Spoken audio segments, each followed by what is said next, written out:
I want to bring another piece of breaking news to our audience here on Bloomberg TV and radio pertaining to the saga we're seeing between Netflix, Paramount, and the assets Warner Brothers Discovery. Netflix is declining to raise its offer for Warner Brothers, which, of course, had declared Paramount's offer the superior deal. Netflix said a deal with Warner Brothers Discovery would have created holder value, but is no longer financially attractive. We are seeing a market reaction to this in the post-market. Netflix shares soaring about 10%. Paramount Skydance is getting a bid as well, up about 4%.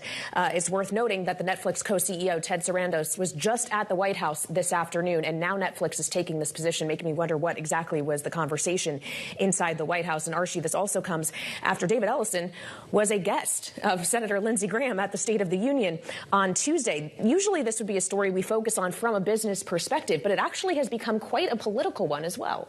Absolutely. And there have been a lot of twists and turns, and I wouldn't foreclose a few more. So I think this is something that's going to continue to develop. It's, I think, quintessential Trump in terms of keeping everybody guessing and trying to see where this goes. Boy, Annalise, what do you think of this, to the point that Kailey is making? You've got Ellison in the front row at the State of the Union, Sarandos in the Oval Office today. Was this Donald Trump's decision? And if it wasn't, do these companies need to make that clear? Yeah, I mean, I don't think it's Donald Trump's direct decision, but I think Arshi's right. He does like to involve himself in these things in, a very loud way. And I do think it would be beneficial for, CEOs and companies to clarify, how they're talking about this with the administration and with lawmakers and make that distinction clear. I do think that's important. Yeah, and Joe, it's remarkable to consider this because obviously we are having a much wider conversation actively in this country right now about the administration and various regulators that are part of this administration, including, for example, the FCC and its relationship specifically with media. And yes, we're talking about a massive archive of movies and various shows as well, but there is a media element as well here, which is something that when we're thinking about from a journalistic standpoint could have major consequences. You talk about CNN, Kailey. It's a big one. The president was asked about it in the Oval Office just a couple of weeks ago, and again on Air Force One. Remember what he said? It should be sold. He wants it to have a new ownership. And when you consider the potential ball and chain that this could have been for Netflix, and I know that there's a big argument in the media world about what that would mean for the company.